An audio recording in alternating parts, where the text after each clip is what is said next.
Hello students, welcome to our YouTube channel. आप सभी को राम राम, जय श्री राम। तो आज का लेक्चर हम स्टार्ट करते हैं sound and wave. Sound and wave की हमारी ये तीसरी क्लास है और हम तीसरी क्लास में आज पढ़ेंगे कि फ्रीक्वेंसी यानी कि आवृत्ति के आधार पर जो हमारी वेव होती हैं यानी कि तरंग होती हैं वो कितने टाइप्स की होती हैं। तो एक बात ध्यान रखेंगे, फ्रीक्वेंसी के आधार पर यानी कि बेस्ड ऑन फ्रीक्वेंसी जो हमारी वेव होती हैं वो कितने टाइप्स की होती हैं? 3 टाइप्स की, 1 2 3। Number 1 is infrasonic, number 2 is Audible sound, number 3 is ultrasonic. यानी कि अपश्रव्य तरंगे, श्रव्य तरंगे और प्रश्रव्य तरंगे। ये इतनी इंपॉर्टेंट है आपके एग्जाम की दृष्टि से। आप चाहे तो सेंट्रल लेवल के एग्जाम की प्रिपरेशन कर रहे हो या केंद्र राज्य स्टेट लेवल की, लेकिन ये बहुत इंपॉर्टेंट हो जाती हैं। बात समझ में आ रही नहीं आ रही है? तो आज का जो सेशन है हम स्टार्ट करते हैं बिना टाइम वेस्ट किए हुए। अब सब लोग जुड़ जाएंगे, अच्छी तरीके से बैठ जाएंगे। सुबह आपको क्लास मिल जाती है ये साइंस की। अगर आप रेलवे की तैयारी कर रहे हैं, किसी भी एग्जाम को टारगेट कर रहे हैं, तो उनके लिए तो वेरी वेरी इंपॉर्टेंट है। लेकिन आज की क्लास ये ऐसी है कि आप अदर स्टेट की भी एग्जाम की तैयारी कर रहे हो, मतलब किसी स्टेट पर्टिकुलर स्टेट की तैयारी कर रहे हो, तो उसमें इस क्लास से क्या है, ये क्वेश्चन पूछ लिए जाते हैं। तो हम बात करेंगे इस वीडियो में कि कौन इन तरंगों को उत्पन्न करता है और कहाँ इन तरंगों का प्रयोग होता है और कौन इन तरंगों को सुन सकते हैं। सारी चर्चा करेंगे बहुत अच्छी तरीके से। तो आइए स्टार्ट करते हैं क्लास को, ठीक है, बिना टाइम वेस्ट किए हुए। देखो, तो आपको क्या समझना है? आपको समझना ये है कि ये जो हमारी तरंगे हैं, इन तरंगों को सबसे पहले ये ध्यान रखेंगे कि इन तरंगों की तरंग दैर्घ्य कितनी होती है। तो एक बात ध्यान रखेंगे, इन तरंगों की जो तरंग दैर्घ्य होती है, इन वालियों की, किसकी? अपश्रव्य की, इंफ्रासोनिक बोलते हैं। मेरी बात को पूरी अच्छे से समझना कि हम जो बात करने जा रहे हैं वो तो आवृत्ति के आधार पर कर रहे हैं। आवृत्ति का मतलब जानते हो कि 1 सेकंड में लगाए गए चक्रों की संख्या क्या कहलाती है? आवृत्ति यानी कि फ्रीक्वेंसी कहलाती है। जैसे आपने देखा होगा कि जो हम इंडिया में इलेक्ट्रिसिटी यूज कर रहे हैं, इसकी आवृत्ति 50 हर्ट्ज है, और जो अमेरिका के लोग हैं वहां की इलेक्ट्रिसिटी यूज कर रहे हैं, वहां की फ्रीक्वेंसी 60 हर्ट्ज मानी गई है। प्लस माइनस 30% का वेरिएशन होता रहता है फ्रीक्वेंसी में। यानी कि आपको क्या, जैसे कि मेरे घर में, मेरे समय रूम में ट्यूबलाइट जल रही है, तो मुझे क्या है, एकसार जलती हुई प्रतीत होती है, लेकिन रियलिटी में एकसार नहीं जल रही होती है। इसकी फ्रीक्वेंसी 50 हर्ट्ज है। कितनी हर्ट्ज है? 50 हर्ट्ज है। तो इसका मतलब ये हुआ कि ये 1 सेकंड में 50 बार जल जाती है और 50 बार बुझ जाती है। तो वैसे ही सेम टू सेम हमारा ध्वनि का केस है कि किस ध्वनि की आवृत्ति कितनी है, उसके किस प्रकार की ध्वनि की आवृत्ति कितनी होती है। तो उस आवृत्ति के आधार पर ही ध्वनि को 3 प्रकार में बांटा गया है, और उन्हीं का नाम है अपश्रव्य, श्रव्य और पराश्रव्य। तो पहले हम इनकी रेंज देख लेते हैं कि इनकी रेंज कितनी है, इनकी जो फ्रीक्वेंसी है वो कितनी है, पहले हम वो देखेंगे। क्योंकि कभी कभी क्या होता है, वनडे एग्जाम में यही पूछ लिया जाता है आप लोगों से। तो ध्यान रखेंगे, अगर आपसे इसका पूछता है तो आप सीधा ध्यान रखेंगे, इसकी आवृत्ति होती है 20 हर्ट्ज से कम, 20 हर्ट्ज से कम, इतनी बात ध्यान रखेंगे, 20 हर्ट्ज से कम। लेकिन इनकी आवृत्ति आपसे पूछेगा तो ये ध्यान रखेंगे, ये होती है 20 हर्ट्ज से लेकर, और ये होती है 20,000 तक। कहाँ तक होती है ये होती है 20,000 तक, 20,000 हर्ट्ज तक। या इसको हम 20 किलो हर्ट्ज भी बोल देते हैं। क्या बोल देते हैं इसको? 20 किलो हर्ट्ज भी बोल देते हैं ये। तो ध्यान रखेंगे हमेशा, कहीं कहीं 20,000 ना लेके 20 हर्ट्ज लिखा होगा यहाँ पे, और यहाँ पे 20 के बन रहा होगा किलो हर्ट्ज। तो ये क्या होती है? हमारी श्रव्य तरंगों की रेंज होती है, यानी कि ऑडिएबल साउंड होती हैं, जो सुनने योग्य होती हैं, जो ह्यूमन सुन सकते हैं, मानव सुन सकते हैं, उनको हम बोलते हैं 20 हर्ट्ज से लेके 20,000 हर्ट्ज। लेकिन होती है हमारी अल्ट्रासोनिक, जो मशीनों में यूज होती हैं, अल्ट्रासोनिक बताऊंगा बहुत अच्छे से, ये वेरी वेरी इंपॉर्टेंट है। तो इसकी रेंज जो होती है, इसकी रेंज आप बोलोगे कि सर जी इसकी रेंज होती है 20,000 हर्ट्ज, या आप बोलेंगे 20 किलो हर्ट्ज से अधिक, ये बात ध्यान रखेंगे।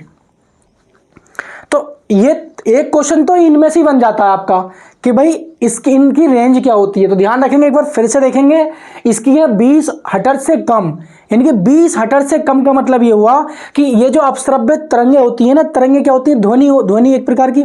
तो जो ध्वनि 20 हर्ट्ज से कम की, यानी कि वो क्या है, एक अक्षर बोलने में 1 सेकंड में 20 बार बोला जा रहा है। मैं जैसे मान लो वन बोला मैंने, तो ये 1 सेकंड में एक बार बोला गया। मैंने बोला 1 2 3 4, तो मैंने 1 सेकंड में लगभग 3-4 बार अंक बोल दिए। फिर मैंने बोला 1 2 3 4 5, तो इसका मतलब ये 1 सेकंड में मैंने 6-7 अंक बोल दिए। मैंने बोला 1 2 3 4 5, तो इसका मतलब 1 सेकंड में मैंने 10 बोल दिए। तो उसी प्रकार से क्या है, जो हमारी अपश्रव्य तरंगें होती हैं, इनका मतलब ये हुआ कि ये 1 सेकंड में एक वर्ड को 20 बार रिपीट कर रही हैं। ये 20 हर्ट्ज से लेके 20,000 बार तक रिपीट करती हैं, और ये 1 सेकंड में कितना कर देती हैं, 20,000 से अधिक। समझ लो, कोई मान लो मैंने बन बोला, तो बन मैंने बोला 1 सेकंड में बोल दिया, लेकिन यही बन मतलब 1 सेकंड में कितनी बार बोला जा सकता है, तो लगाओ कितनी बार होगा। तो वही क्या होती है, हमारी आवृत्ति होती है। बात समझ में आ रही नहीं आ रही है, तो मैं इसको बहुत अच्छे से समझाऊंगा। केवल मेरा मकसद यही था अभी कि आपको रेंज समझ में आ जाए, क्योंकि रेंज समझ में नहीं आएगी तो क्वेश्चन कभी कभी यही से बन जाता है, ठीक है। और रेंज के अकॉर्डिंग पूछ लेता है कि इन तरंगों को कौन सुन सकता है। तो ये बात आप लोग बहुत अच्छे से ध्यान रखेंगे। तो इसमें भी हम 2 पॉइंट पढ़ेंगे, ध्यान रखेंगे। इसमें आपको ध्यान रखना है कि इनको ये उत्पन्न कैसे होती हैं, उत्पन्न, ये बात आप लोग ध्यान में रखेंगे कि ये उत्पन्न कैसे होती हैं, ठीक है। तो उत्पन्न के लिए ध्यान रखेंगे, ये जो तरंगें होती हैं उत्पन्न भूकंप के समय पृथ्वी से उत्पन्न। कैसे भाई, भूकंप के समय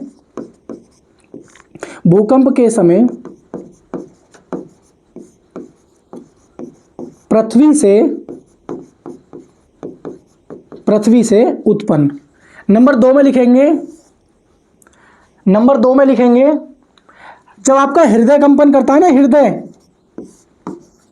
हृदय कंपन के समय, यानी कि जो अपश्रव्य तरंगें होती है ना, जब भूकंप की स्थिति आती है तो उस समय पृथ्वी साउंड प्रोड्यूस करती है, वेव प्रोड्यूस करती है। उन वेवों को हम क्या बोलते हैं, उन वेवों को यानी कि उन तरंगों को हम बोलते हैं अपश्रव्य तरंगे। और उनकी आवृत्ति कितनी होती है, 20 हर्ट्ज से कम। बात समझ में आ गई। लेकिन क्वेश्चन ये बनता है कि इनको सुन कौन सकता है, इन तरंगों को सुनते हैं, पूछ लेता है कि इनको कौन सुनते हैं। तो कौन सुनते हैं ये आपको बताना होगा, कौन सुनते हैं। तो नंबर 1 ध्यान रखेंगे, हाथी अपश्रव्य तरंगों को ही सुन पाते हैं। नंबर 2 ध्यान रखेंगे, गेंडा। नंबर 3 याद रखेंगे, व्हेल मछली देखी आपने, सबसे बड़ी, तो वही इसको क्या है, सुन सकती है। एक 4 में सुनेंगे, अष्टबाहु नाम का एक जीव होता है, अष्टबाहु। आप समझ गए होंगे तुम कौन है अष्टबाहु। तो अष्टबाहु एक होता है। 5 में कबूतर भी आ जाता है, कबूतर। तो हाथी, गेंडा, व्हेल, अष्टबाहु, कबूतर, और एक होता है दरियाई घोड़ा। ये लिख देंगे यहाँ पे 6 नंबर में, दरियाई घोड़ा।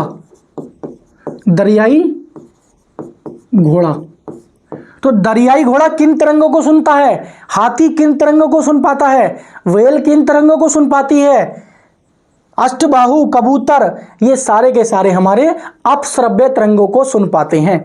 बहुत इंपॉर्टेंट क्वेश्चंस हैं, यहीं से क्वेश्चन बनते हैं, या तो यहां से बनेगा या यहां से बनेगा। बहुत गहराई से समझो इस चीज को प्यार के साथ में, कि हाथी बड़े कान वाले जानवर, ऐसे समझ लो, बड़े कान वाले जानवर, जो बड़े कान वाले जानवर होते हैं वो कौन सी तरंगों को सुनते हैं, वो बड़े कान वाले छोटी तरंगों को, छोटी आवृत्ति की तरंगों को सुनते हैं। ऐसे याद रखो, बड़ा वाला छोटी को सुनेगा और छोटी वाला बड़े को सुनेगा। अब जैसे मान लो ये परश्रव्य तरंग है, तो सांप हुआ, कान कितना सा होगा, छोटा सा होगा। कुत्ते का कान छोटा सा होता है, बिल्ली का कान छोटा सा होता है, चमगादड़ का कान बहुत छोटा सा होता है, सांप, मेंढक और क्या बोलते हैं, और मुझे याद नहीं आ रही है 1-2 चीज़ें।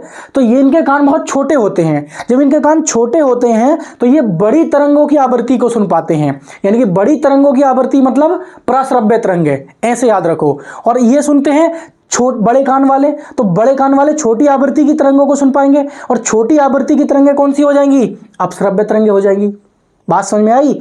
तो जो जीव पक्षी होते हैं, पक्षी हुए, जानवर हुए, इनमें क्या एक कॉम्बिनेशन है कि जिनके बड़े कान होते हैं वो छोटी आवृत्ति को सुन पाते हैं, हाथी, गेंडा, व्हेल, अष्टबाहु, कबूतर, दरियाई घोड़ा, और जिनके छोटे कान होते हैं वो बड़ी आवृत्ति को सुन पाते हैं, यानी कि परश्रव्य को। ध्यान रखेंगे। तो अब आते हैं हम श्रव्य तरंगों पर। तो श्रव्य तरंगों की आवृत्ति होती है 20 से लेकर 20,000 हर्ट्ज तक। अब इसे क्या होता है, इसे मनुष्य सुन सकते हैं। भाई इसे कौन सुन सकता है? इसे लिख देंगे मनुष्य सुन सकते हैं, मनुष्य सुनते हैं। भाई हम जो सुनते हैं वो कौन सी ध्वनि की तरंगें सुनते हैं? हम सुनते हैं श्रव्य तरंगों की ध्वनि को हम सुन पाते हैं। जैसे मैं बोल रहा हूं आपको, तो मैं जो बोल रहा हूं तो मेरे हृदय से जो तरंगें उत्पन्न हो रही होंगी वो कौन सी उत्पन्न हो रही होंगी? श्रव्य तरंगें। और आप जो सुन पा रहे होंगे वो कौन सी? श्रव्य तरंगें। तो वो जो हम सुन पाते हैं इनकी जो आवृत्ति होती है वो होती है 20 हर्ट्ज से लेके 20,000 हर्ट्ज के बीच में होती है। बात समझ में आ गई? लेकिन इंपॉर्टेंट है हमारे लिए, अब ये इंपॉर्टेंट है हमारे लिए, ये ध्यान रखेंगे। एक हम पढ़ेंगे इसको कौन सुन सकते हैं, और एक हम पढ़ेंगे इसके प्रयोग। नंबर 1 में हम पढ़ेंगे कि इनको कौन सुनते हैं, इनको सुनते कौन है, ये बहुत इंपॉर्टेंट है। और इसके नंबर 2 में पढ़ेंगे हम प्रयोग, क्योंकि इसके जो प्रयोग है ना ये बहुत इंपॉर्टेंट है, इसके जो प्रयोग है ना ये बहुत इंपॉर्टेंट है। तो ध्यान रखेंगे। सबसे पहले हम बात करते हैं इनको सुनते कौन है। तो आपने देखा होगा, नाम भी सुना होगा बहुत अच्छे से कि भाई चमगादड़, नाम सुना आपने? नंबर 1 में आपने नाम सुना होगा चमगादड़। क्या नाम सुना होगा आपने? चमगादड़। नंबर 1 में नाम सुना होगा चमगादड़। तो ये चमगादड़ जो है 1,00,000 हर्ट्ज तक की तरंगों को सुन सकती है और उत्पन्न भी कर सकती है। ये उत्पन्न भी करती है और ये सुन भी सकती है। नंबर 2 में लिखोगे आप कुत्ता। कौन सा भाई? कुत्ता। नंबर 3 लिखोगे बिल्ली। नंबर 4 में लिखोगे सांप। और नंबर 5 में लिखोगे, जैसे कि ये हो गया चमगादड़ हो गया, कुत्ती हो गया, बिल्ली हो गई, चमगादड़ हो गया, एक्सेट्रा लिख लेंगे। तो ये इस प्रकार से जो सुन सकते हैं वो कौन सुनते हैं? ये सुनते हैं हमारी पराश्रव्य तरंगों को। कौन सुनते हैं? चमगादड़, कुत्ता, बिल्ली, सांप, एक्सेट्रा। ठीक है नहीं? लेकिन बात आते हैं इसके प्रयोग की। तो प्रयोग बहुत इंपॉर्टेंट है इसके लिए, इसलिए आप प्रयोग ध्यान रखने आपको। प्रयोग, क्योंकि प्रयोग इतने इंपॉर्टेंट है, बहुत ज्यादा इंपॉर्टेंट है। सबसे पहला इसका जो प्रयोग है संकेत भेजने में, संकेत भेजने में। नंबर 2 लिखेंगे सोनार में। किसमें भाई? सोनार में। तो सोनार क्या काम करता है? सोनार 2 काम करता है। एक तो होता सोनार ये काम करता है कि भाई समुद्र में कोई वस्तु डूबी हुई है उसका पता लगाने में, वस्तु की गहराई पता करने में, यानी वस्तु का पता लगाने, वस्तु की स्थिति पता करने में, और समुद्र की गहराई पता करने में। तो सोनार का हम 2 चीज़ों में प्रयोग करते हैं। ये होता ये है कि हम तरंगों के माध्यम से, इन परश्रव्य तरंगों के माध्यम से क्या होता है कि ये हम समुद्र की गहराई पता कर लेते हैं। और इन तरंगों के माध्यम से समुद्र में मान लो किसी की पनडुब्बी टूट गई है, या हमारा ही कोई पनडुब्बी या कोई पार्ट रह गया है नीचे, तो हम पता करना है तो आप सोनार के माध्यम से और उनमें परश्रव्य तरंगों को यूज करके पता लगा सकते हैं कि गहराई में जो कोई चीज़ पड़ी हुई है वो क्या पड़ी हुई है और इसकी गहराई कितनी होगी इस समुद्र की। तो लिखेंगे वस्तु की स्थिति का, ये लिख देता हूं मैं, वस्तु की स्थिति,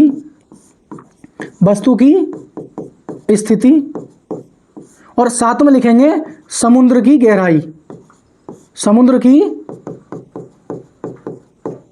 गहराई, तो वस्तु की स्थिति और समुद्र की गहराई, इन सब चीजों से हम पता लगा सकते हैं।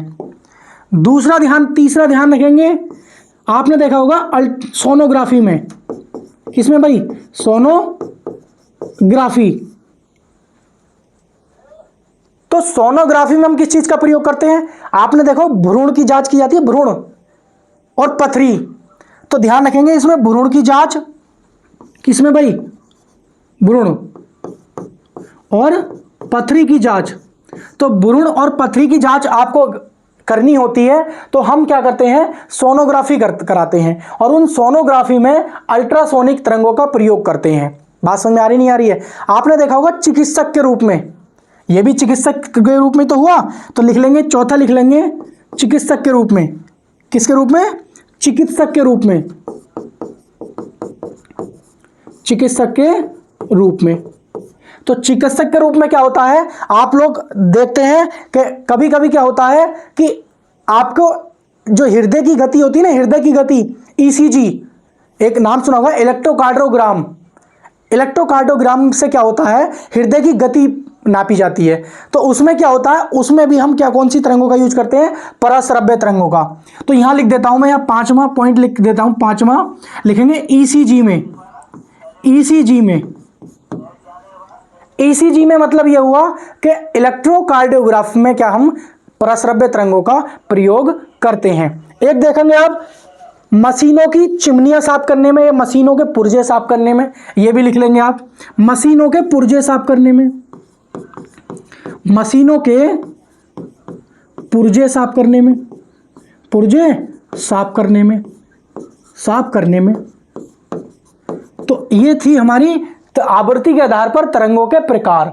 तो हमने क्या बताया, आप सब, आपको अभी हमने ये बताया कि भाई हमारी तरंगें 3 प्रकार की होती है, जिनकी आवृत्ति 20 हर्ट्ज से कम होती है, उन्हें हम अपश्रव्य कहते हैं, कोई दिक्कत नहीं। इनका प्रयोग हमने पढ़ लिया, और इनको कौन सुन सकता है? हाथी, गेंडा, व्हेल, इनको ये सुन सकता है। और ये उत्पन्न होती है भूकंप के समय और हृदय की कम समय। जो श्रव्य तरंगें होती हैं उन्हें मनुष्य सुन सकते हैं, और इनकी तरंग दैर्घ्य होती है 20 से लेकर 20,000। लेकिन पराश्रव्य हमारे लिए इंपॉर्टेंट है। पराश्रव्य इसलिए इंपॉर्टेंट है विज्ञान की दृष्टि से कि भाई संकेत भेजने में हम पराश्रव्य तरंगों का, यानी कि अल्ट्रासोनिक वेव का प्रयोग करते हैं। सोनारों में वस्तु की स्थिति और समुद्र की गहराई याद करने में, सोनोग्राफी में, अल्ट्रासोनोग्राफी यानी कि भ्रूण की जांच करने में, और पथरी को तोड़फोड़ करने में, पथरी का पता लगाने में, पथरी को तोड़ के बारीक करके तोड़ने में, और चिकित्सक के रूप में इलेक्ट्रोकार्डियोग्राफी में हृदय की गति नापने के लिए हम जो ईसीजी का प्रयोग करते हैं, उसमें भी हम पराश्रव्य तरंगों का प्रयोग करते हैं। मशीनों के पुर्जे उद्योग क्षेत्र में हम कौन सी तरंगों का प्रयोग करते हैं? अल्ट्रासोनिक वेव का। इनकी फ्रिक्वेंसी कितनी होती है? 20,000 से लेकर अधिक की तरंगें होती हैं। तो बात समझ में आई नहीं आई? तो अभी आपको कुल मिला के ये समझ में आ गया होगा कि भाई हमारी ध्वनि के आधार पर तरंगें कितने प्रकार की होती हैं। अब हम चलते हैं आगे, आप लोगों ने स्क्रीनशॉट ले लिया होगा। अब हेडिंग डाल देंगे तारत्व। क्या डालेंगे?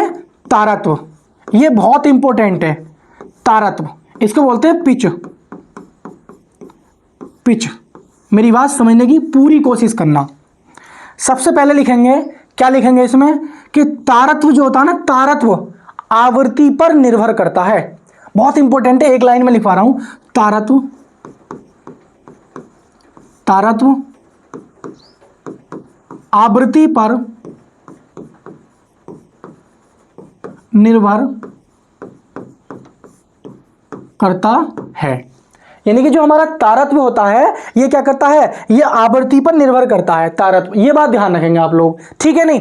तारत्व आवृत्ति पर निर्भर करता है। मतलब ये है, मतलब ये हमसे कहने का है कि जो तारत्व है ना, तारत्व, ये तारत्व यानी कि पिच, यानी कि पिच, ये समानुपाती होता है आवृत्ति के। ये समानुपाती होता है आवृत्ति के। इतनी बात समझो आप, जो तारत्व है ये समानुपाती होता है आवृत्ति के। आप समझो मेरी बात, अगर किसी ध्वनि की आवृत्ति अगर मान लीजिए अधिक है, तो उसका तारत्व भी अधिक होगा, और जब तारत्व अधिक होगा तो उसकी आवाज कम गूंजेगी, और जब कम गूंजेगी तो इसका मतलब यह है कि आवाज पतली होगी। आवाज जब पतली होगी, तीखी होगी, इसका मतलब यह है कि तीखी आवाज जो होती है महिलाओं की होती है, मच्छरों की होती है। तो महिलाओं और मच्छरों की आवाज तीखी क्यों होती है? कारण बताइए। तो उच्च आवृत्ति के कारण, या निम्न आवृत्ति के कारण, या उच्च तारत्व के कारण, या निम्न तारत्व के कारण, या उच्च आवृत्ति उच्च तारत्व के कारण? तो आप बोलोगे उच्च आवृत्ति उच्च तारत्व के कारण। मेरी बात समझ में आ रही है? ये मल्टीपल चॉइस क्वेश्चन में पूछा जाता है इसमें से कि आवृत्ति किस पर निर्भर नहीं करती है। तो उसमें दे रखा होगा आवर्तकाल, उसमें दे रखा होगा आयाम, उसमें दे रखा होगा तारत्व, और उसमें दे रखा होगा इनमें से कोई नहीं। तो तारत्व दे रखा हो या फिर आवृत्ति दे रखा हो, तो आप तारत्व पूछा है आपसे, तो आवृत्ति पर निर्भर करेगा ना, तो आवृत्ति दे रखा होगा ऑप्शन में, तो आपको आवृत्ति ही चुनना होगा, क्योंकि अगर आवृत्ति उच्च तो तारत्व उच्च। समझ में आ रही नहीं आ रही है? तो समझो मेरी बात को। इफ यदि मान लीजिए आपकी आवृत्ति कैसी है, आपकी आवृत्ति मान लीजिए उच्च है, ये मान लीजिए उच्च है, तो आपका क्या होगा, आपका होगा ये कि जो तारत्व है वो भी कैसा होगा, पिच, वो भी उच्च होगा। और जब तारत्व भी उच्च हो जाएगा तो होगा क्या, होगा ये साहब, क्या होगा कि आपकी जो आवाज है ना वो कम गूंजेगी, कम गूंजेगी। कैसी होगी भाई, कम गूंजेगी। और जब कम गूंजेगी तो आवाज कैसी होगी, तीखी आवाज। कैसी भाई, तीखी आवाज, तीखी आवाज। और तीखी आवाज किसकी होती है भाई, तीखी आवाज होती है किसकी भाई, महिलाओं की। किसकी भाई, महिलाओं की। पूछ लेता है एग्जाम में, महिलाओं की और मच्छरों की। तो मच्छरों की आवाज तीखी होती है, क्यों होती है आज पता चल गया, भिन्न भिन्न भिन्न भिन्न करते हैं, महिला भी मिनर मिनर करती रहती हैं, पे पे पे पे। तो बात समझ में आई नहीं आई कि महिलाओं की और मच्छरों की आवाज पतली क्यों होती है, तीखी क्यों होती है? इसीलिए होती है कि क्योंकि उनकी आवृत्ति अधिक होती है, उनका तारत्व अधिक होता है और उनकी आवाज कम गूंज पाती है। लेकिन यही केस अगर ये हो जाए, क्या हो जाए कि यदि, एक नंबर ये ध्यान रखेंगे, नंबर 2 ध्यान रखेंगे, यदि आवृत्ति कैसी हो भाई, यदि आवृत्ति जो आपकी ध्वनि सुन रहे हैं अगर उस ध्वनि की आवृत्ति कम है तो उस ध्वनि का तारत्व भी कैसा होगा, उसका तारत्व भी कैसा होगा, कम होगा। और जब तारत्व कम होगा तो आपको मैंने अच्छे से समझा दिया है कि वो कम गूंजेगी या ज्यादा, वो ज्यादा गूंजेगी, ज्यादा गूंजेगी। और जब ज्यादा गूंजेगी तो आपको बहुत अच्छे से पता चल गया है कि जब ज्यादा गूंजेगी तो आवाज कैसी होगी, मोटी आवाज होगी। कैसी होगी भाई, मोटी आवाज। हेलो, हेलो, मोटी आवाज समझ में आ रही नहीं, हेलो, बात समझ आ रही है? और महिला कैसे बोलती है, हेलो, तो पतली आवाज आई नहीं आई? तो महिलाओं की होती है पतली और पुरुषों की होती है मोटी आवाज। उसका कारण क्या है, ये शोर का कारण होता है। जहां भी शोर हो रहा है तो समझ लेना कि वो आवाज ज्यादा गूंज रही है। आप कमरे में जाइए, कोई नया नया कमरा है और आप रेंट पे लेने जाइए, और जब रेंट पे लेने जाते हो आप, उसमें कोई भी फर्नीचर का सामान नहीं रखा होता है। तो जब आप कहते हो मालिक से, मालिक साहब इसका रेंट कितना है, तो मालिक साहब समझ ही नहीं पाते हैं क्या कह गए। मालिक साहब समझ में नहीं, मालिक पर ऐसे समझ में आया कुछ, तो मालिक साहब फिर से कहते हैं क्या कहा आपने, फिर से बताओ। फिर कहते हैं मालिक साहब इसका रेंट कितना है ये तो बताओ। बोले समझ में नहीं आ रहा, बाहर चलो पहले। तो वहां क्या होता है, आवाज गूंजती है। क्यों गूंजती है, क्योंकि वहां कोई भी अवशोषक नहीं रखा होता है। कोई भी अगर अवशोषक होता, अभी आप मान लीजिए रूम में फर्नीचर रख दीजिए, कपड़े रख दीजिए और वस्तुएं रख दीजिए, जैसे बोलो, जैसे कि अभी मैं बोल पा रहा हूं, तो मेरे रूम में बहुत सारे अवशोषक रखे हुए हैं, इसलिए मेरी आवाज नहीं गूंज पा रही है।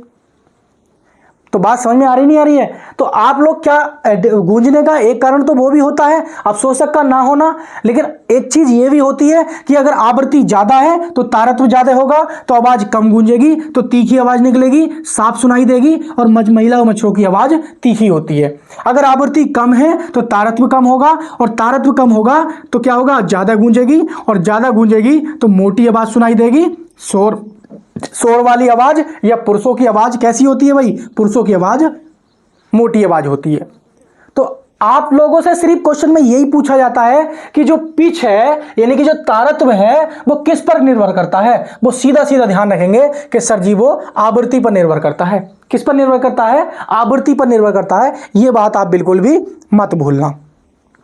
बात समझ में आ गई नहीं आ गई इतनी? जब इतनी बात समझ में आ गई है तो इसका स्क्रीनशॉट लोगे आप। क्या लोगे, इसका स्क्रीनशॉट लोगे बेहतरीन तरीके से। आइए हम आगे चलते हैं अब। तो अब आगे हम चलते हैं क्योंकि बहुत जरूरी है हमारा अगला क्वेश्चन। लेकिन क्वेश्चन मैं लास्ट में कराऊंगा, क्लास के लास्ट में कुछ क्वेश्चंस कराऊंगा, उनको ध्यान से देखना, वेरी वेरी इंपॉर्टेंट क्वेश्चन होंगे। लेकिन हम चलते हैं प्रबलता पर, क्योंकि एक तो ये होता है कि किसी ध्वनि की आवृत्ति मान लीजिए अधिक है या कम है, तो उस पर क्या प्रभाव पड़ता है कि भाई आवाज कैसी निकलती है। लेकिन अब हम देखेंगे लाउडनेस, प्रबलता, क्योंकि प्रबलता जो होती है ये भी डिपेंड करती है, किस पर डिपेंड करती है ये आप लोग बताओगे। तो हेडिंग डाल दोगे लाउडनेस, लाउडनेस। लाउडनेस को बोलते हैं प्रबलता। क्या बोलते हैं भाई इसको, प्रबलता। तो लाउडनेस हमारा किस पे निर्भर करता है, ये बात ध्यान रखेंगे। तो ये भी किसी पर डिपेंड करता है, समझो मेरी बात को। लिखेंगे प्रबलता आयाम पर, एम्पलीट्यूड आयाम पर निर्भर करती है, आयाम पर निर्भर करती है। जैसे आपने देखा होगा कि भाई जो हमारी प्रबलता होती है, लाउडनेस, इसका जो मापने का एक यूनिट होती है वो होती है हमारी डेसिबल, या बेल भी बोल देते हैं, बेल। तो आपने देखा होगा कि हम नॉर्मली सोते हैं तो हमारे गड़गड़ाहट की आवाज़ आती है, तो उसकी पूछ लेता है एग्जाम में कि भाई वो कितने डेसिबल की साउंड है। हम सामान्य बातचीत करते हैं तो वो कितने डेसिबल की साउंड होती है। मैं आपको इस समय टीचिंग करा रहा हूँ तो मैं थोड़ा सा ऊंची आवाज़ में बोल पा रहा हूँ, तो ये कितने डेसिबल की साउंड है। गली में शोर हो रहा है, वो कितनी डेसिबल साउंड का होता है।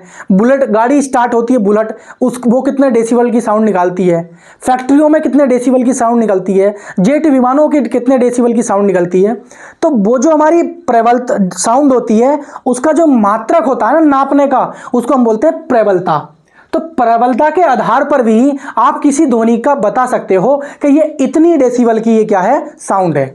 बात समझ में आई मेरी, मैं क्या कहना चाह रहा हूं? मेरी बात को गौर से समझो कि अब अभी तक हमने आवृत्ति के आधार पर भी जाना, उससे पहले हमने ये जाना, आवृत्ति के आधार पर जाना कि भाई ध्वनि की तरंगें कितने प्रकार की होती हैं, फिर हमने ध्वनि पर आवृत्ति का क्या प्रभाव पड़ता है ये भी जाना हमने। अब हम ये जान रहे हैं कि भाई जो हमारी लाउडनेस होती है, इसके आधार पर भी हम ध्वनि को पहचान सकते हैं कि कौन सी ध्वनि कैसी कितनी तेज है। तो उसका एक मात्रक दे दिया गया है, क्या दे दिया गया है, डेसिबल। क्या दे दिया गया है, डेसिबल, डेसिबल। बात समझ में आई नहीं, डेसिबल। तो आप लोग अच्छे से समझ गए होंगे कि डेसिबल किसका मात्रक होता है, प्रबलता का मात्रक होता है। तो इसने साफ साफ क्या कहा है, इसने कहा है कि जो हमारी प्रबलता होती है ना, प्रबलता, ये प्रबलता ये किस पर डिपेंड करती है, ये करती है हमारी आयाम पर। किस पर निर्भर करती है, आयाम पर। ये बात बहुत अच्छे से आप लोग ध्यान रखोगे। यानी कि जो लाउडनेस होता है ना, लाउडनेस, जो लाउडनेस होती है, लाउडनेस, ये समानुपाती होता है किसके, आयाम के। ऐसे लिख लो, आयाम। ये आयाम के क्या होती है, आयाम के वर्ग के समानुपाती होती है। ये बात पूरी तरीके से स्टार लगा के लिख लेना।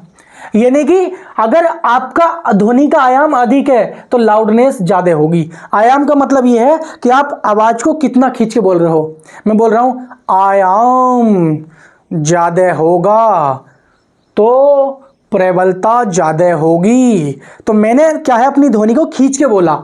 इनकी पहले मैं क्या बोल रहा था, आयाम ज्यादा होगा तो ध्वनि की प्रबलता ज्यादा होगी। तो मैंने हर एक वर्ड को कम खींचा, लेकिन मैंने क्या बोला कि आयाम ज्यादा होगा तो ध्वनि की प्रबलता ज्यादा होगी। तो मैंने शब्दों को थोड़ा ज्यादा खींचा।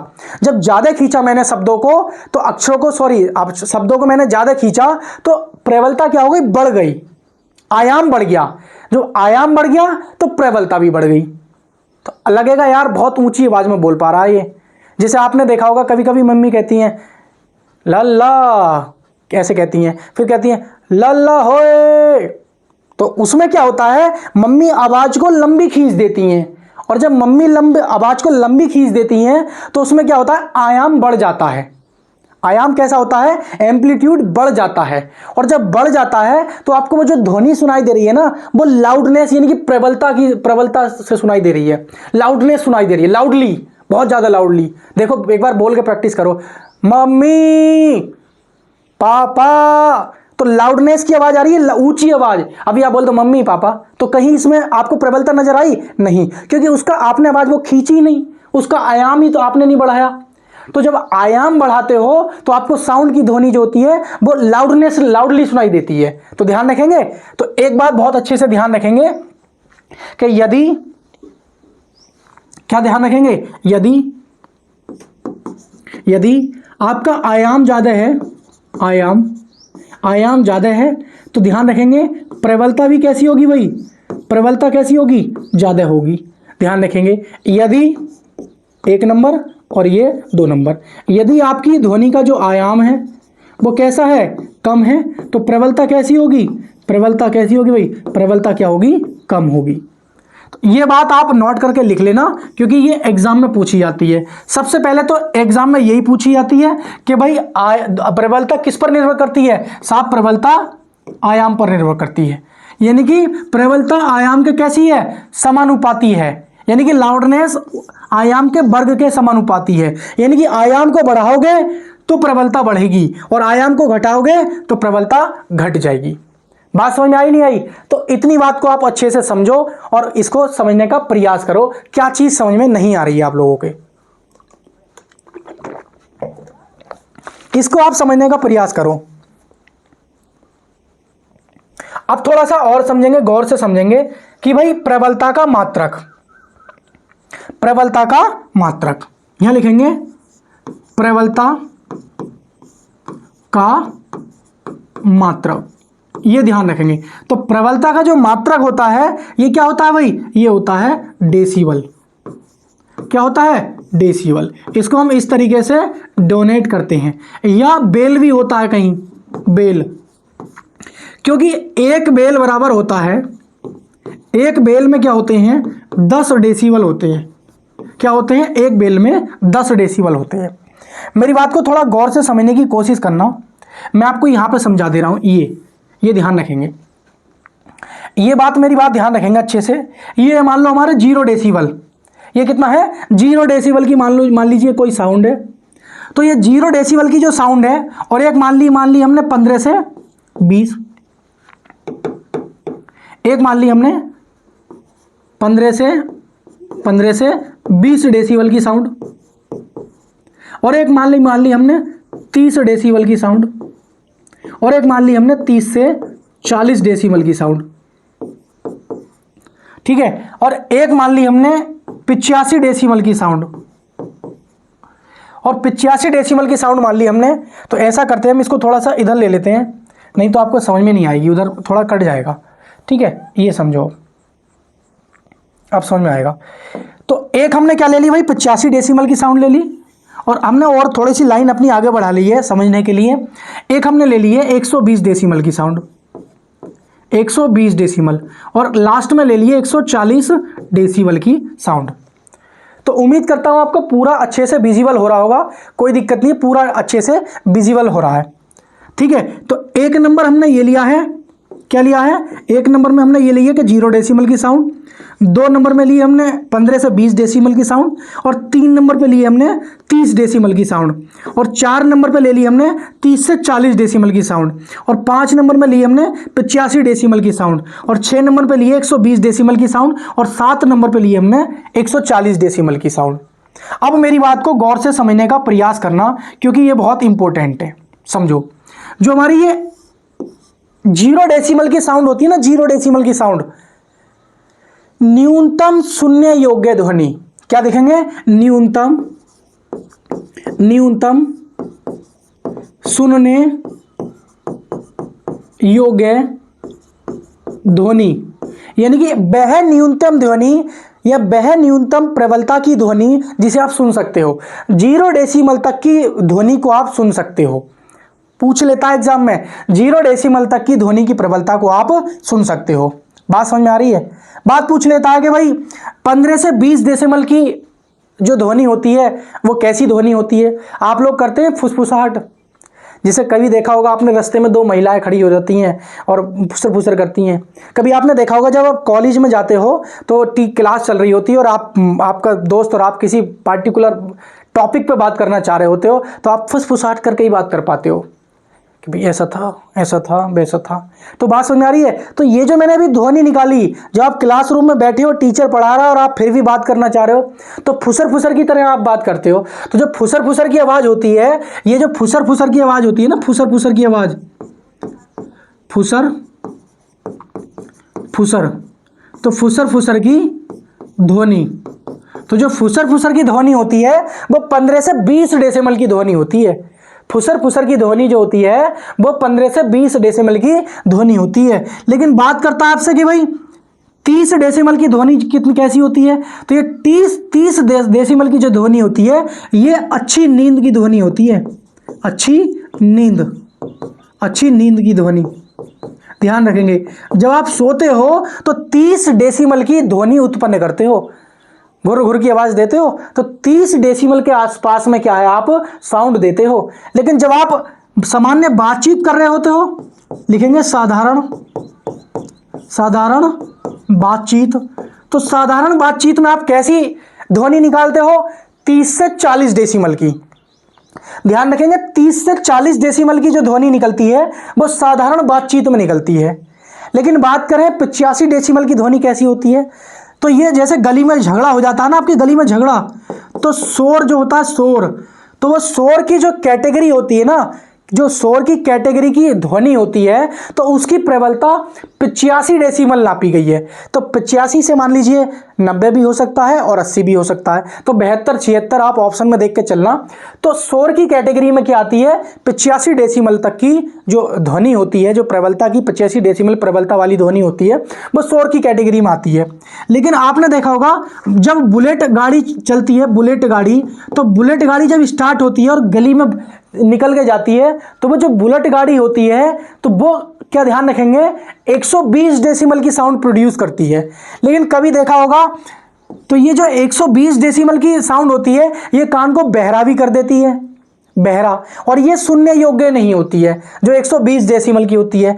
लेकिन 140 जेट विमान देखा होगा आपने, जब जेट विमान छोड़े जाते हैं तो उनकी ध्वनि सुनने के लिए, मतलब उनकी ध्वनि से बचने के लिए एक इंस्ट्रूमेंट लगाया जाता है कानों में, ताकि आपके कानों के पर्दे ना फट पाए और आपके जो जहां से आपका जो सर्वर है वहां से आप कनेक्ट हुए हैं, उनकी जो बातें सुन पा रहे हो, उनका रिप्लाई दे पा रहे हो, उनकी बातों का जवाब दे पा रहे हो और अपने कुछ क्वेश्चन पूछ पा रहे हो।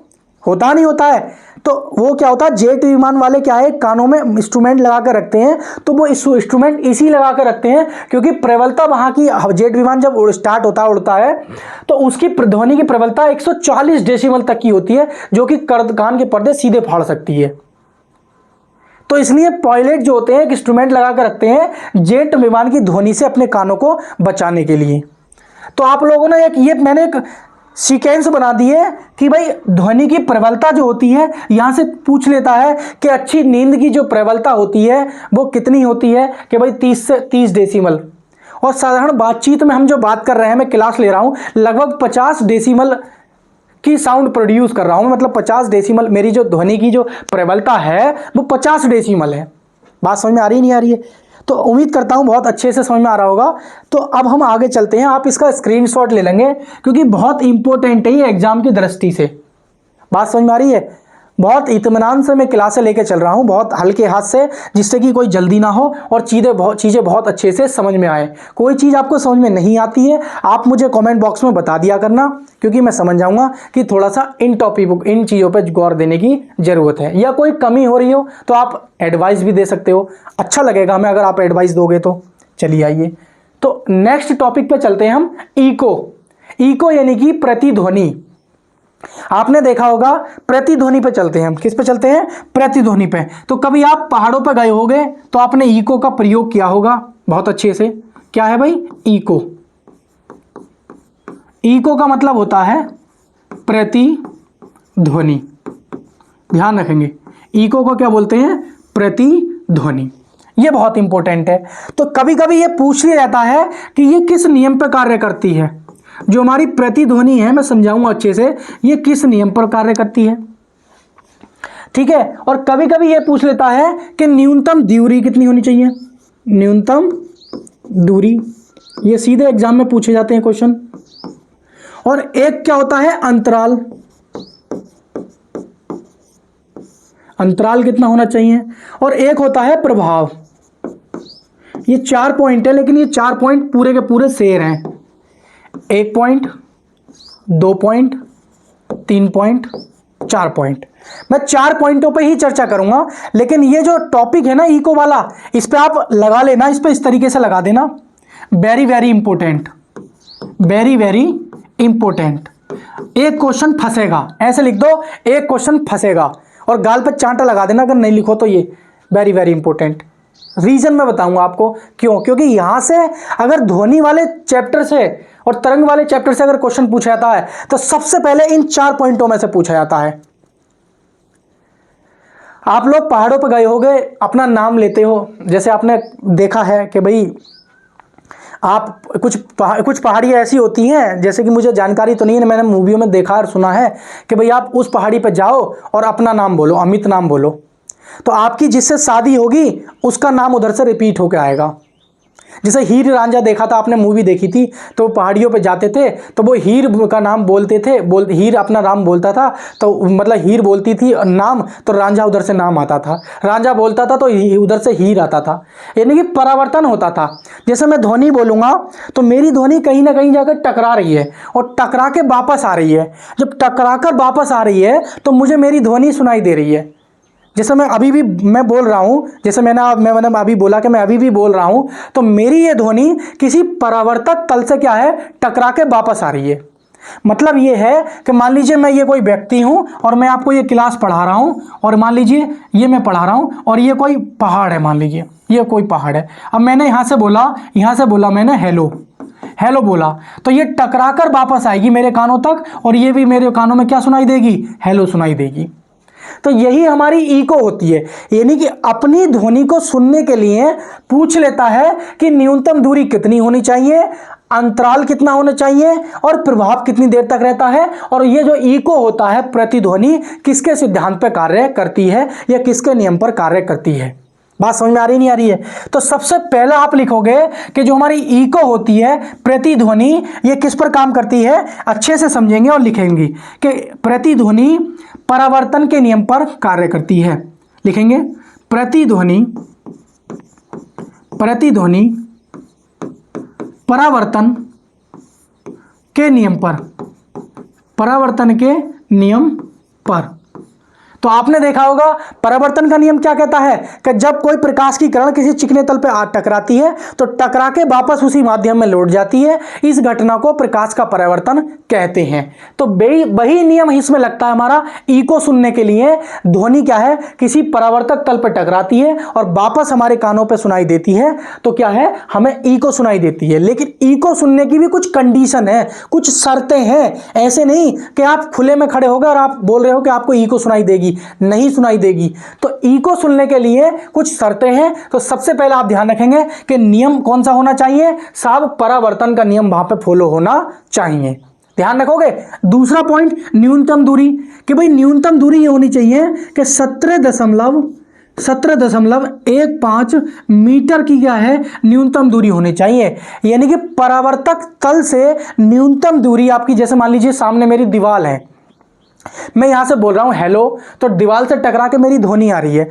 तो जो परावर्तक तल है ना, ये जो मैं व्यक्ति हूं, ये मेरे जो कान है, और ये मेरा क्या है भाई, ये पहाड़ है। तो ये वाली जो डिस्टेंस होनी चाहिए ना, ये वाली, ये 17.15 किसकी होनी चाहिए, मीटर की होनी चाहिए। 17.15 मीटर की होनी चाहिए, तभी मुझे क्या है, इको सुनाई देगी। अन्यथा, यानी कि परावर्तक तल, ये कोई पहाड़ ले लीजिए, और ये क्या है, श्रोता है जो सुनने वाला है, ये बोल भी यही रहा है और सुनेगा भी यही। तो इसको इको कब सुनाई देगी, इसको इको तब सुनाई देगी जब परावर्तक तल और श्रोता के बीच की दूरी 15 सेंटीमीटर, 17.5 मीटर, ये 17 मीटर दे रखा होता है, कहीं 16.85 मीटर लिखा होता है। वो जब लिखा होता है जब ध्वनि की चाल 330 मीटर प्रति सेकंड लेते हैं। और ये जो 17.5 मीटर होता है ना, ये बात ध्यान रखेंगे, ये तब होता है जब ध्वनि की चाल कितनी हो, 300 कितनी भाई, ध्वनि की चाल कितनी हो, ध्वनि की चाल हो 22 डिग्री टेम्परेचर पर, 22 डिग्री तापमान पर ध्वनि की चाल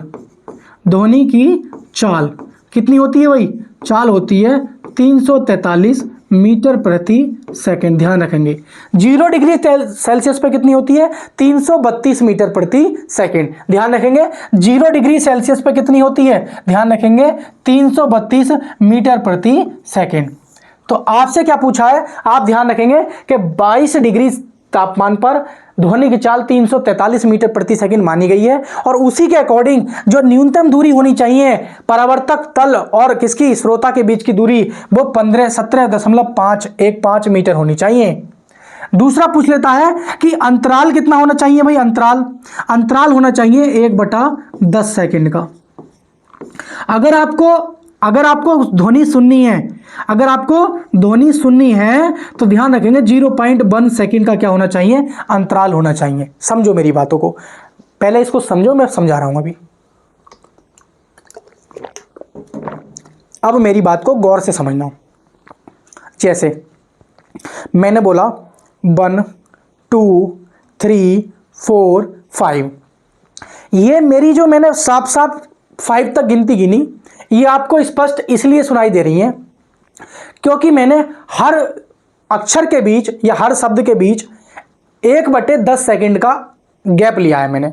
अगर मैं 1/10 सेकंड यानी कि 0.1 सेकंड से भी पहले मैं इन्हें बोल दूं तो आपको स्पष्ट सुनाई नहीं देंगे ये गिनतियां। जैसे मैं बोल दूं 1 2 3 4 5 6, नहीं सुनाई दी। सर जी क्या बोल गए पता नहीं। अगर मैं ऐसे बोल दूं 1 2 3 4 5 6, नहीं सुनाई दी ना, क्योंकि मैंने 1 सेकंड में 1/10 सेकंड से भी बहुत कम समय में मैंने 10 तक गिनती गिन दी, आपको स्पष्ट सुनाई नहीं दी।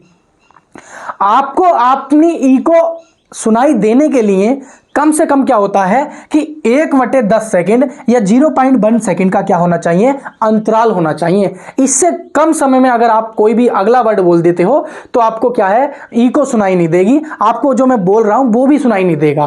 क्यों? क्योंकि 1/10 सेकंड तक प्रभाव ध्वनि का हमारे दिमाग पर रहता है। मैंने आपसे बोला 1, आपके दिमाग पर प्रभाव है, अभी आप सुन रहे हो 1। मैंने बोला 2, आपके दिमाग पर 1/10 सेकंड तक 2 3 4। इसका मतलब यह है कि आपके दिमाग पर प्रभाव जो रहता है वो 1/10 सेकंड तक रहता है, 1/10 सेकंड तक रहता है, यानी कि 0.1 सेकंड तक प्रभाव तो रहता है। आप 1/10 सेकंड तक मैंने 1 बोला उसका प्रभाव है, आप उस प्रभाव से 1/10 सेकंड से पहले ही आप 2 बोल दो तो मैं क्या है, मिक्सचर हो जाएगा, 1 और 2 का मिश्रण हो जाएगा और आप 2 को ठीक से सुन नहीं पाओगे। और जब आप 2 को ठीक से सुन नहीं पाओगे तो क्या हो जाएगा, आप ई को भी अच्छे से सुन नहीं पाओगे। तो मेरी बात अच्छे से समझने की कोशिश करना कि अगर आपको ई को सुननी है तो 1/10 सेकंड का अंतराल होना चाहिए, यानी कि 1 के बाद अगर 2 बोलना चाह रहे हो तो 1/10 सेकंड के बाद ही बोलो, पहले बोल दोगे तो हम आप ठीक से सुन नहीं पाएंगे। क्यों? क्योंकि हमारे दिमाग पे भी हमारे जो किसी भी शब्द को अच्छे से सुनने के लिए 1/10 सेकंड का गैप होना चाहिए, क्योंकि हमारे दिमाग पे क्या होता है, उसका प्रभाव, ध्वनि का प्रभाव 1/10 सेकंड तक रहता है, 1/10 सेकंड तक।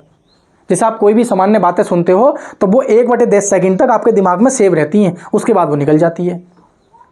तो बात समझ में आएगी? तो ध्यान रखेंगे किस नियम पर कार्य करती है, परावर्तन के नियम पर।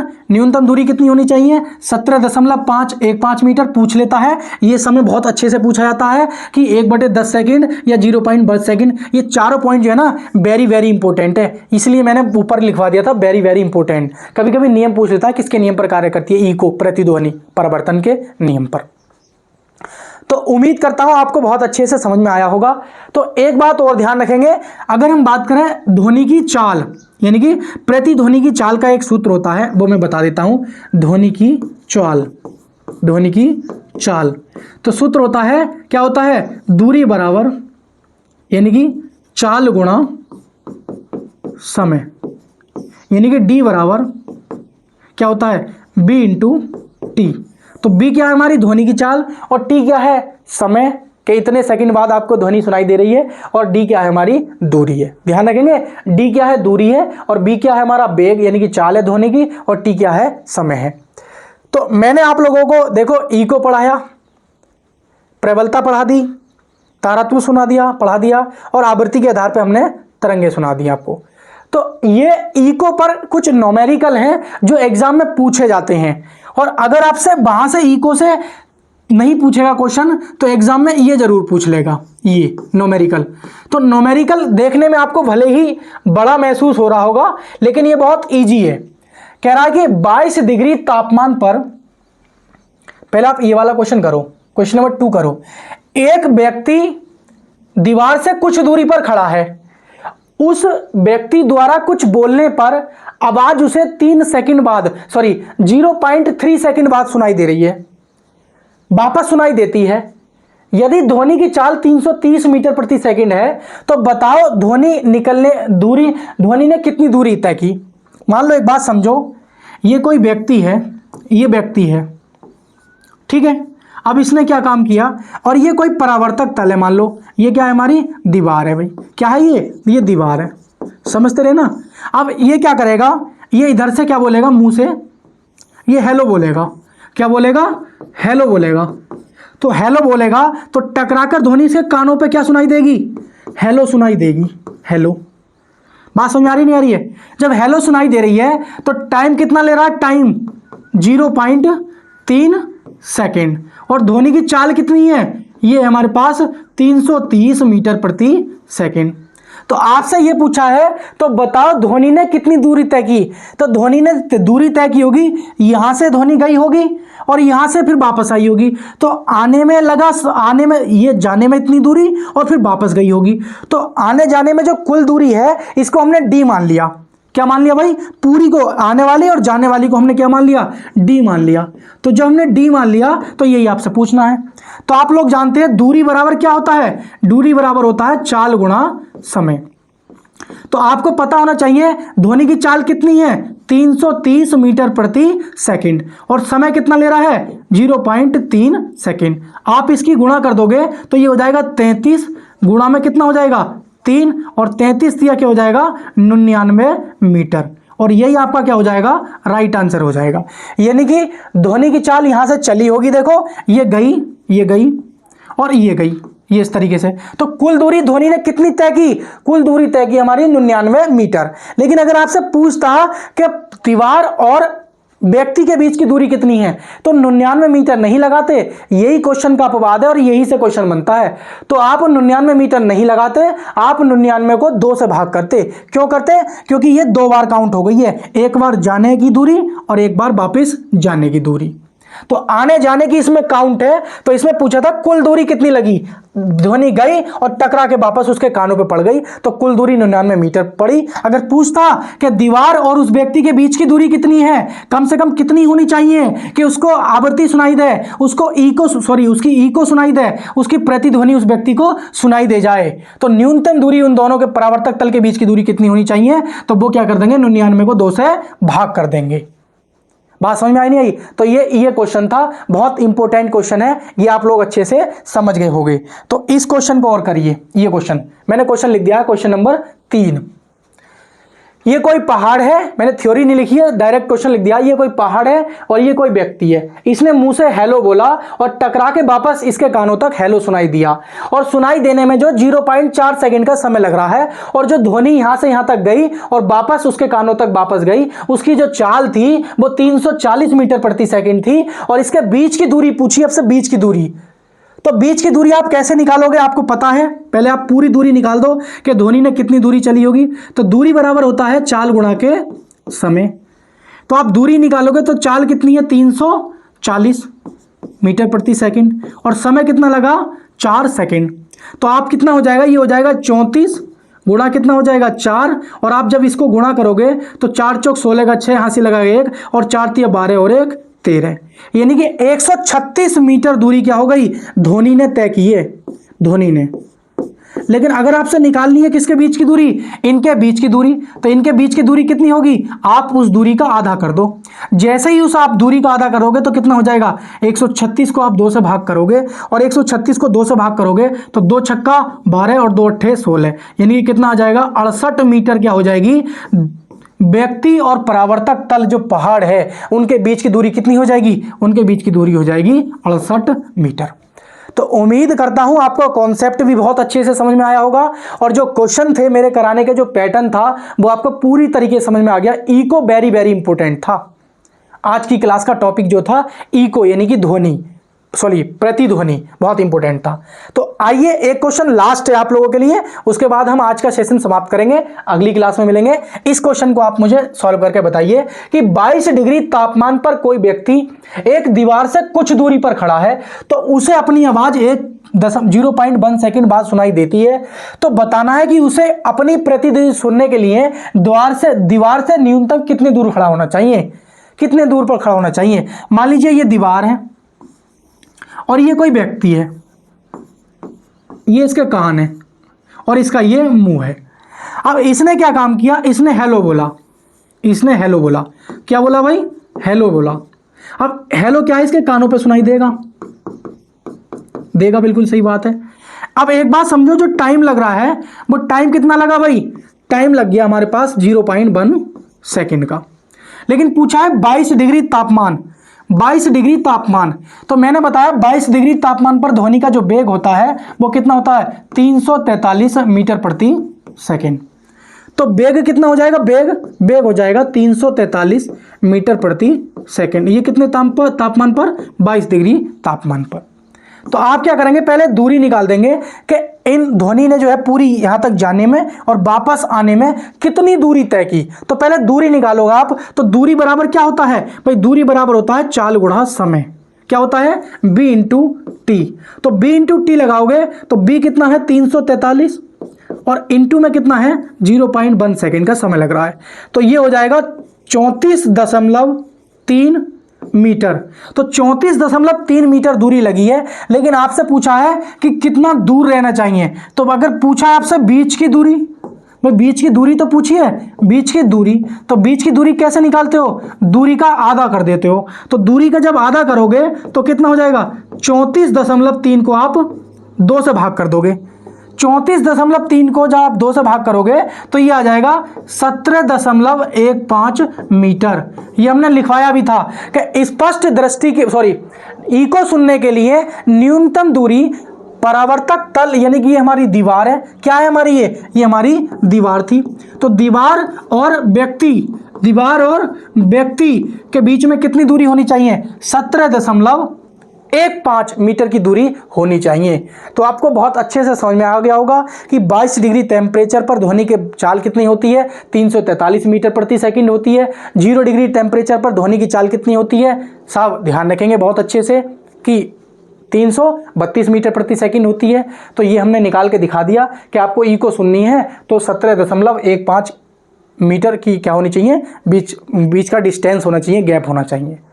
तो ये हमारे आज का जो टॉपिक था ये फिनिश हो गया है। अगली क्लास में पढ़ेंगे हम कि ध्वनि पर किन किन चीज़ों के प्रभाव पड़ते हैं और किन किन नहीं पड़ते, यानी कौन कौन ऐसी चीज़ें हैं ध्वनि को प्रभावित करती हैं। भाई जैसे कि मान लो घनत्व हुआ, कठोरता हुई, ये मान लीजिए आर्द्रता हुई, है ना, और मान लीजिए आवृत्ति हुई, तापमान हुआ। तो इन चीज़ों के बारे में हम अगली वीडियो में पढ़ेंगे। बहुत मज़ा आने वाला है अगली क्लास में भी। तो उम्मीद करता हूँ आपको आज भी बहुत आनंद आया होगा। तो प्लीज़ चैनल को सब्सक्राइब और लाइक और दोस्तों के साथ शेयर जरूर करें अगर आप लोग चैनल पे नए हैं। अगर चैनल पे पुराने हैं तो प्लीज़ वीडियो को लाइक करके और कमेंट करके हमें अपना जो सजेशन है वो ज़रूर दें। हमें आपका सजेशन का इंतज़ार रहेगा। तो मिलेंगे नेक्स्ट वीडियो में, तब तक के लिए नमस्कार साथियों। आप सभी को नमस्कार, जय हिंद साथियों।